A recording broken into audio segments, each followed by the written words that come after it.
Hello friends, I am Aprati. Welcome back to our channel plants space. अभी कुछ दिन पहले हमने कचनार के फूलों पर एक वीडियो शेयर की थी जिसमें कचनार का बड़ा पेड़ दिखाया था जो कि पूरा फूलों से भरा हुआ था। तो वीडियो अभी तक चेक नहीं की है तो डिस्क्रिप्शन बॉक्स में वीडियो ज़रूर चेक कीजिए।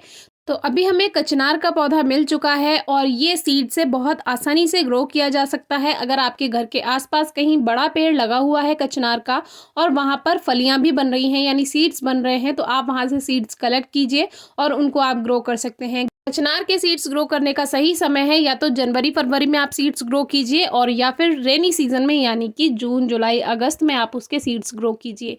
अभी ये हमने 8 इंच का पॉट लिया है। 8 इंचेस का पॉट अभी फ़िलहाल थोड़े समय के लिए प्लांट के लिए ठीक रहेगा। आप डायरेक्ट 12 इंचेस के पॉट में भी प्लांट को शिफ्ट कर सकते हैं, लेकिन अभी हम इस छोटे पॉट में ही ग्रो करने वाले हैं।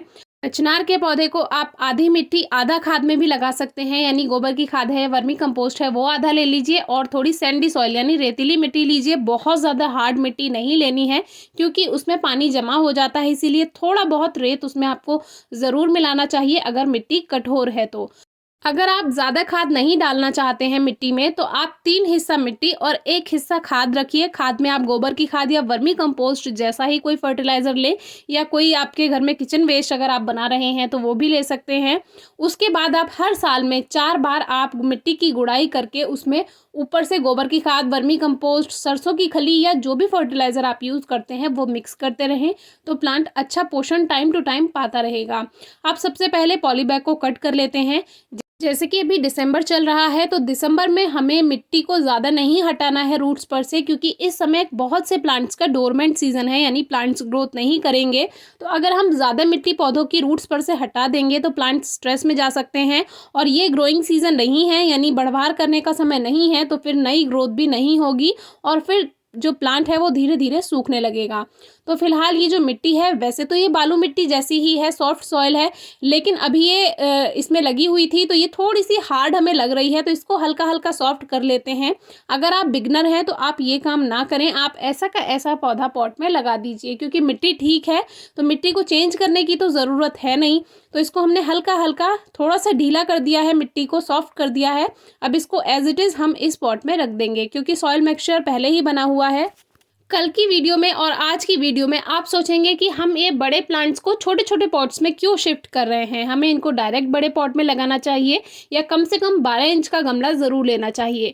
तो हमने आपसे पहले भी कहा है, हम कभी भी प्लांट को एक बारी में ही 12 इंच के पॉट में नहीं लगाते हैं। स्टार्टिंग में प्लांट को 8 या 10 इंचज़ का पॉट दीजिए तो जो उसकी रूट्स हैं वो उसमें ग्रोथ कर लेंगी। फिर जब उसको रिपोर्टिंग का टाइम आएगा 1 साल के बाद उसको आप बड़ा पॉट दे दीजिए तो प्लांट और अच्छे से ग्रोथ कर पाएगा। अगर आप स्टार्टिंग में ही बड़ा पॉट दे देंगे तो वो प्लांट पूरी जड़ें उस पॉट में फैला लेगा, फिर आप अगले साल उसको फिर रूट ट्रिमिंग करनी होगी। इससे बेटर है कि अभी प्लांट की रूट्स इतनी ज़्यादा फैली हुई नहीं है, पहले उसको 8 या 10 इंचेस के पॉट में अपनी रूट्स फैलाने दें और फिर नेक्स्ट ईयर आप इसको रिपॉट कर सकते हैं और इसको 12 इंचेस या इससे बड़ा पॉट में शिफ्ट कर सकते हैं, या उससे नेक्स्ट ईयर फिर आप 18 इंचेस या 24 इंचेस के पॉट में लगा सकते हैं। इस तरह से हर साल आप पॉट का साइज़ बदलते रहें, बड़ा करते रहें, तो उससे प्लांट अच्छी ग्रोथ कर पाएगा। अब हमने इस प्लांट को ऐसा का ऐसा इस पॉट में लगा दिया है और स्टेम को यानी तने को थोड़ा ऊपर ही रखें, रूट्स का पोर्शन ही पॉट के अंदर जाना चाहिए। बहुत से लोग क्या करते हैं, जो तना होता है यानी जो स्टेम है उसको ज़्यादा सॉइल के अंदर कवर कर देते हैं, तो फिर उससे स्टेम गलने लगता है अगर सॉइल में ओवर मॉइस्चर होता है। कचनार के पौधा अगर आप ग्रो कर रहे हैं तो उसके लिए कम से कम 4 घंटे की डायरेक्ट सनलाइट ज़रूरी है, ज़्यादा से ज़्यादा फुल डे सनलाइट में रख सकते हैं। स्टार्टिंग में आप 8 या 10 इंच के गमले में लगाएं, फिर उसको 12 इंचेस के, फिर 14 इंचेस के, फिर 18 इंचेस के या 24 इंचेस के पॉट में उसको शिफ्ट कर सकते हैं 1 साल के बाद। मिट्टी में बहुत ज़्यादा नमी नहीं होगी तो प्लांट अच्छी ग्रोथ कर पाएगा, और अगर ज़्यादा सॉगी सॉइल होगी यानी ज़्यादा मॉइस्चर रहेगा तो फिर प्लांट स्ट्रेस में जाता है और उसको थोड़ा सा ग्रोथ करने में परेशानी आती है, तो उसका ध्यान रखिए। साल में 4 बार या 5 बार मिट्टी की गुड़ाई करके गोबर की खाद, काव डंग, वर्मी कंपोस्ट या जो भी आपके पास फर्टिलाइज़र है वो आप ऐड कर सकते हैं। अगर ये पौधा सीड से यानी बीज से उगाया गया होगा तो ये फ्लावर्स देने में थोड़ा ज़्यादा टाइम लेगा, यानी 2 साल या उससे ज़्यादा भी लग सकते हैं। और अगर ये पौधा एयर लेयरिंग से यानी गुट्टी विधि से या ग्राफ्टिंग से तैयार किया गया होगा तो ये आपको 1 साल में ही फ्लावर्स दे देगा, और बाकी आपकी केयर पर डिपेंड करता है कि आप प्लांट की केयर किस तरह से कर रहे हैं। तो इसके बारे में एक वीडियो हमने अभी कुछ दिन पहले ही शेयर की है, पूरा पेड़ दिखाया है फूलों से भरा हुआ, ज़रूर चेक कीजिए। कोई क्वेरी हो तो ज़रूर पूछिएगा। Thank you.